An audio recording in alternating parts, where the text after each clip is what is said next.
Amazing, very attractive, might I add, MC will be moderating the next panel. The Music Discovery panel, Casey Newton, senior reporter of The Verge in the moderator role. We've got BandPage's Jay Sider, founder and CEO. Facebook's Ime Archibong, who's the strategic partner manager there.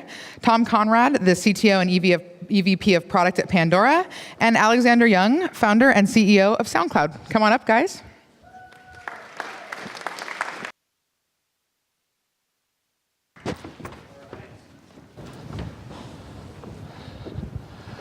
Hi. So I'm really excited. I asked to be able to moderate this panel because I try to listen to music for as much of the day as humanly possible, and I'm thrilled that we have such a great lineup to talk about it. I want to start with the big music news of the week. Tom, Pandora bought a radio station in South Dakota this week, and it's a radio station that brags about the fact that you will not hear rap music on it. So was that important to you guys, or no? Why did Pandora buy a radio station this week? This is really just the penultimate step in my 10-year plan to become an on-air radio personality. I knew this about you. The whole time. Listen to the radio voice. I'm like just a few months away from my own morning show. Will you play hip hop? Yeah. So, oh gosh, this is so boring. It really goes back to some super esoteric music licensing stuff. In music, there are two copyrights. There's a copyright that's owned by the songwriter, and there's a copyright that's owned by the record labels. I think any time that you come in as an innovator in an industry, the incumbent players, try to find every mechanism by which they can keep you from succeeding. And in this case, we've been in negotiation and in kind of an extended dispute with ASCAP for more than a year. They're seeking to dramatically raise the underlying royalties for songwriters, while at the same time extending very reasonable rates to kind of the incumbents. And one of the things that they did is, about a year ago, they negotiated a royalty system for anybody that operates a terrestrial radio station as well as an online property. And 16 of the 20 largest internet radio stations take advantage of this license, so it's really all of our competition. The license itself is really simple. It's almost like effectively a click-through. It's 3 pages long. It has a field you fill out for the name of your radio station and a field that you fill out for the name of your website. So we bought a radio station and filled out the form, and we're moving on to more interesting things now. Right, there you go. Well, if nothing else, it speaks to the enormous complexity of running online music streaming services in this day and age, right? Let's talk about maybe the second biggest piece of radio news this week. Apple this week says iTunes Radio finally going to happen. I'm sure most of you have read the details. My big takeaway from that keynote, though, was that for a company that likes to skate to where the puck is going, this in no way to me felt like where the puck is going in radio and in the way we consume music. What thoughts do you guys have about Apple's big move into this space? Well, I think it wasn't unexpected in any way. Like, I think it was a little bit of a letdown for everybody to say that there wasn't something in there that was kind of different. But, I mean... I'm not sure I was entirely let down. Okay. It's good news for Pandora, y'all. From a user perspective. No, but it's kind of interesting if you extrapolate from just that moment and look at what's happened over the last couple of months. Like, we see more and more larger companies getting into the space and being quite uncreative about how they do it, which, on the one hand it's kind of good for consumer choice, I guess, but like on the other hand, you can kind of ask yourself, like, do we really need that many versions of the same kind of service? At least from our perspective at SoundCloud, it's kind of nice that none of them have gone after the SoundCloud space, so it's kind of nice for us. How long have you been at it? With SoundCloud? Yeah. About 6+ years, I think like that. By my math, you have 3 more years till Apple copies you. Okay, good. Glimpse that's 2016. That's enough time. It's going to be really, really interesting. Yeah. How about you guys? Ime, Jay? I think you covered it. Yeah, and from our angle, I mean, at the end of the day, it's another consumption experience that is available out there to probably millions and millions of users, and It's not necessarily where we, Facebook, want to play, but happy to kind of turn over, see the consumption experience as something else. Sure. Let's talk about where Facebook wants to play. So, you guys recently unveiled some really different ways of browsing the stream. One of those is a music tab, something that I was really excited about. I can remember 2 years ago, Jay and I were having dinner, and we were talking about the potential of someday being able to see what a friend was listening to on Facebook, and then with one click being able to get that song playing.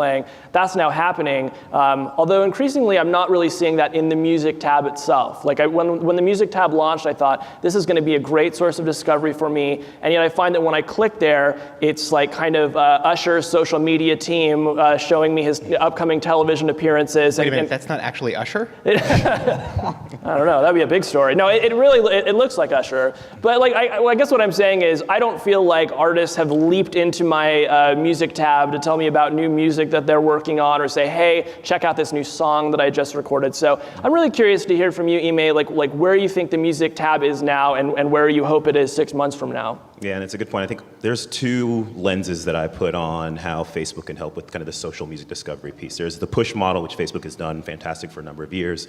The music feed is another kind of representation or another piece of real estate where we're trying to make that happen and make it happen in a good way. Sure, your experience may not be perfect quite yet, but it's actually gotten better, I would say, from the last 6 months, and hopefully 6 months from now I can say the exact same thing that's continued to get better. For example, I follow people like Starslinger, who's a DJ, and I think actually does a fantastic job of giving me exactly what I want via his post. Maybe it's not a go buy my t-shirt, it's, here's actually a music on SoundCloud that I'm really digging right now, and I'm discovering brand new tracks and music and artists via him.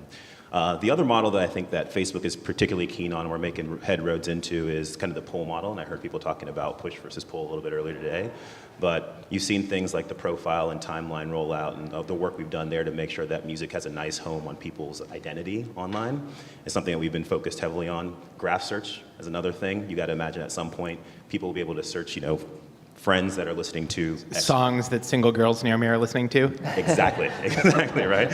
But be able to discover music that way for that pull model, and then you saw, and I think you mentioned even on stage earlier today, finally elevating and kind of bringing the experience of hashtags. People have been having public discussions about music, about television, about sporting events on Facebook for a long time. So letting people participate in that public discussion are one of the another pull model that we're excited about. Right, interesting. Might like to come back to hashtags later. Jay, you've built your business on Facebook on helping people discover bands on Facebook. Tell me a little bit about like where you think Facebook is, and where does that music tab fit in for you?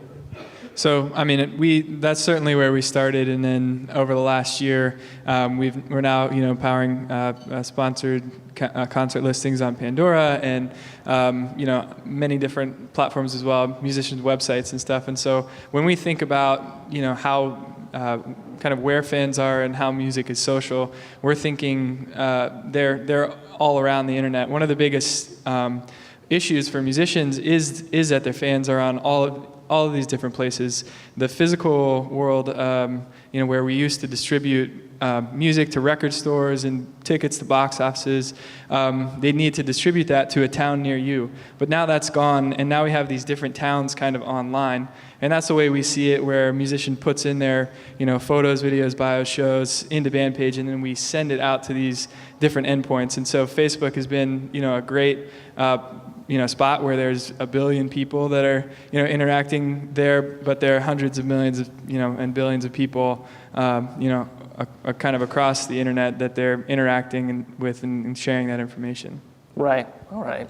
I mean, I think it depends a lot on trying to, like, our job in some ways is trying to figure out, like how can music and audio work for the specific mindset that the user is at that point, right? So if I look at a SoundCloud user, they may be, they may go to SoundCloud.com and be like super engaged, reposting things, putting their sets together, like commenting, like being very close to the artist. And then, later in the day, they're checking in on their Facebook page and they're seeing like, more lightweight notifications of what's going on. They still want to listen to it.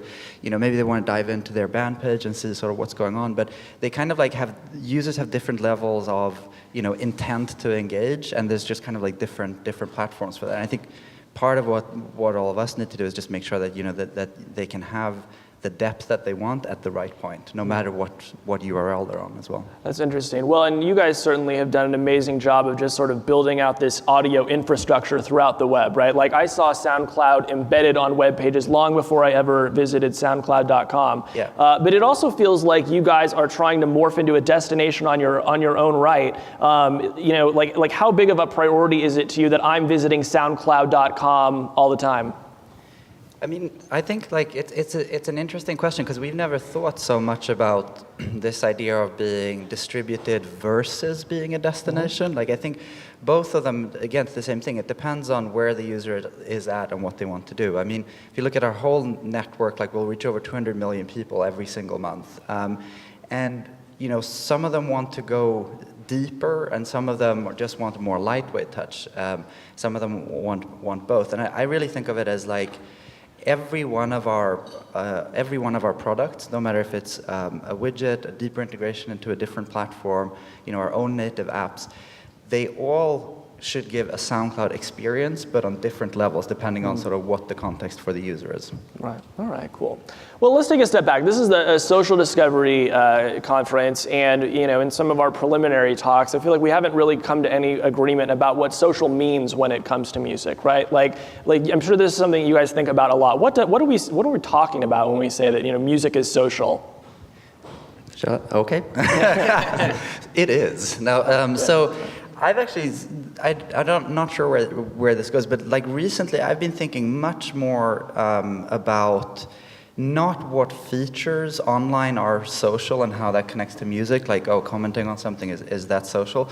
I've been thinking a lot more about, you know, how music and audio have, like, throughout history always been this fundamental piece of how we're creating culture and how we're social with each other and how that fits in with people. And the thing that I think is interesting there is really like what we're starting to see much more on the web in general, and which we've noticed much more on SoundCloud recently, is that, you know, creating music has become more of a conversation in a way. It's not just like, you know, complete silence, then an album launch, and then complete silence. It's much more conversational. And the really powerful thing about that is that it's easier for music to tie directly in with the creation of current culture. And it sounds a bit abstract, but an example would be, you know, Jay-Z going to Cuba, coming back, and everybody freaking out that he was in Cuba. So what does he do? He writes a song, Open Letter, about it, publishes it the same day, and boom, it blows up everywhere. And then, like, President Obama is commenting on that. That's like how music fits in with culture, and that's a key piece of how it's social. So, you know, I don't know how that translates into a specific feature that we will launch at some point, maybe, but that's sort of at least what I've been thinking a lot more about recently, how that's sort of modeled on the web, and less about, you know, how people follow things or how they comment on things. Yeah. I think, you know, at Pandora, our ambition has always been to build music solutions for, you know, hundreds of millions, if not billions of people. I mean, part of the reason that we are radio is because as we looked at the landscape 9 years ago, it's the only part of the music universe in the United States that has hundreds of millions of participants. There aren't hundreds of millions of people that buy music. There aren't hundreds of millions of people that go to concerts and so forth. And so we really thought, you know, the way we can move the needle in with respect to people being entertained by music was to kind of embrace the good parts of this radio model.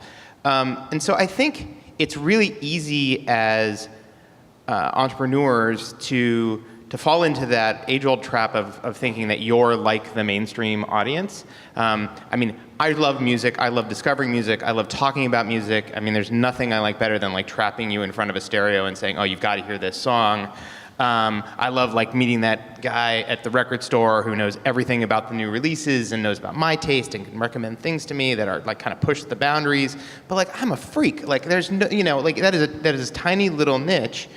And when I look at the things that we do in music that are social, I think that a lot of them come from that place. You know, we build features about sharing because like we're these weird lean-in music fans that love to share or love to be the recipient of those moments.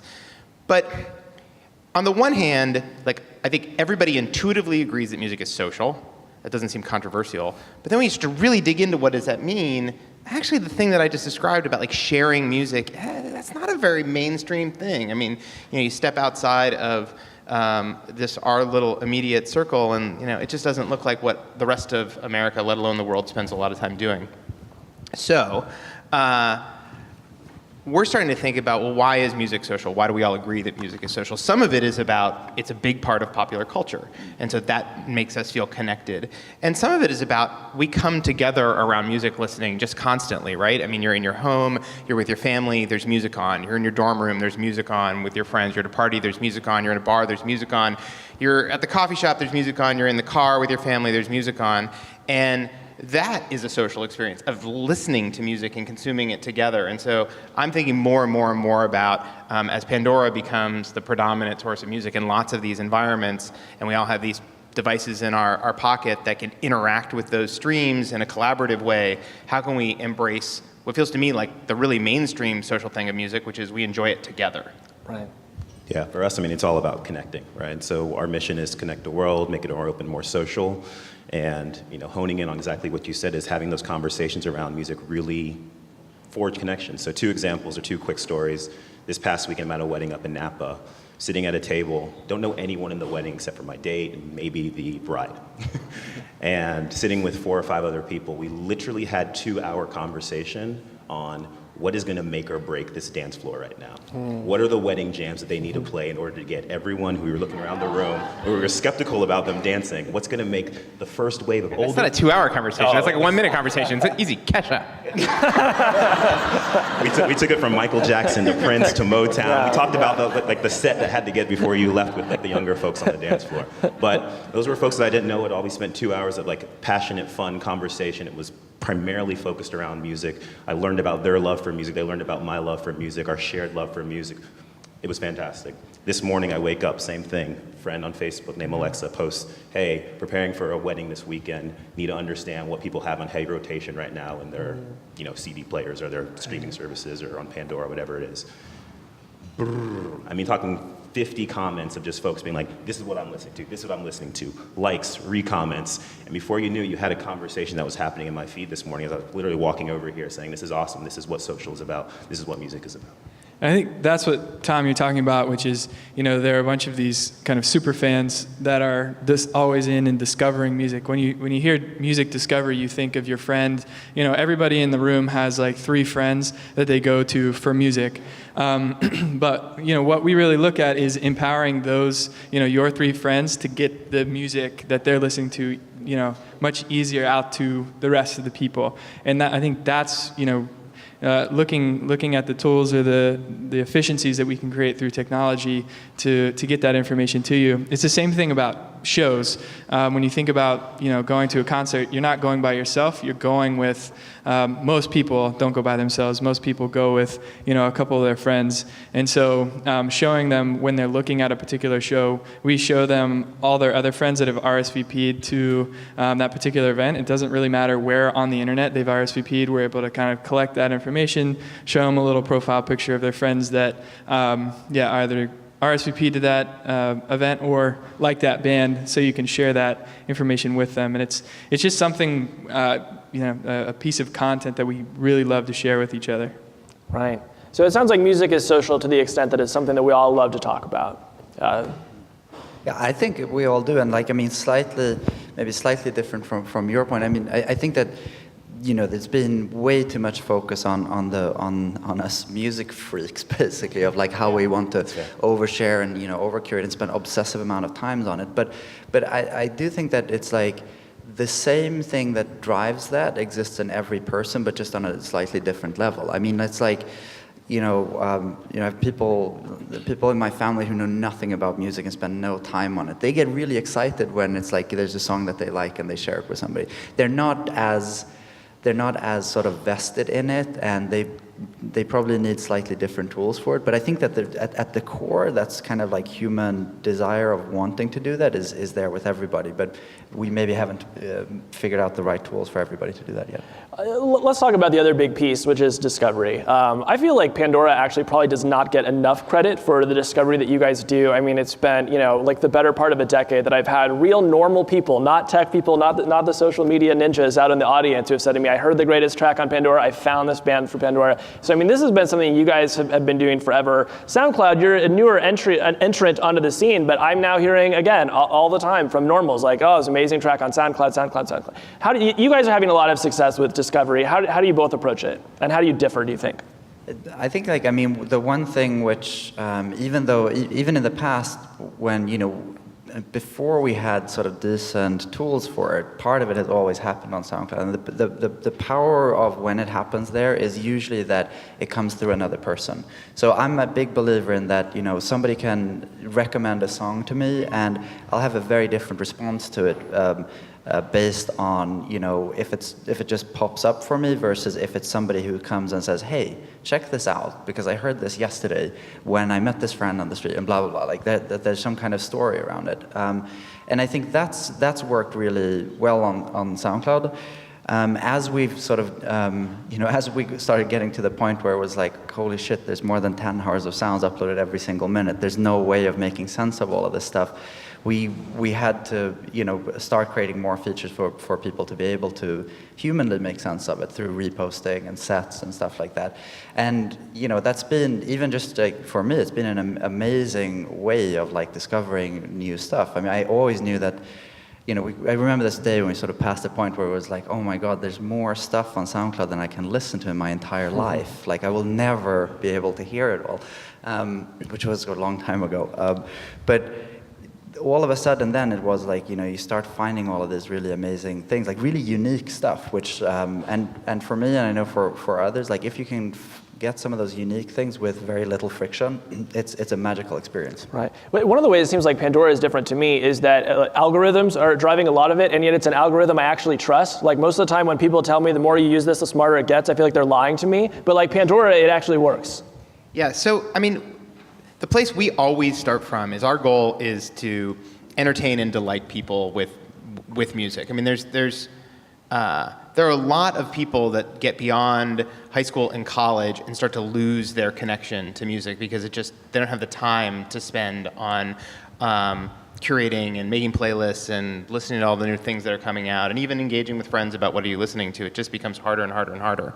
And so first and foremost, we want to make sure that we delight and entertain people, and we think the best way to do that is to personalize the experience to each individual person. And my favorite story about Pandora in 9 years is we had this town hall meeting somewhere in the Midwest, and this 75, 80-year-old man came, and there were a few hundred people in the audience, and at the end of the presentation and Q&A, he raised his hand and he said, when I came in here, I was blown away that there were this many people in my hometown that love marching band music. Because his entire conception of Pandora was that it played marching band music and nothing but marching band music. Like that's the goal. The goal is like to treat you with like the utmost respect. What is the music that you love? And then to personalize it to your taste. And discovery is an important piece of that. But it's not the only dimension that matters. And so from the Music Genome Project to all of the algorithms that we apply on top of that to the team of programmers and curators that are adding to that whole algorithmic system, I mean, it really takes kind of a constellation of techniques. I mean, there are a lot of people who think that Pandora is like just the Music Genome Project, and there are a lot of people who want to kind of maybe then kind of put us in the, it's just an algorithm bucket. But there's really a bunch of pieces that we bring together. The audience and the tens of billions of thumbs is a big part of it. The Music Genome is important. This team of curators and programmers we have that do jobs that are a lot like traditional radio stations are a big part of it.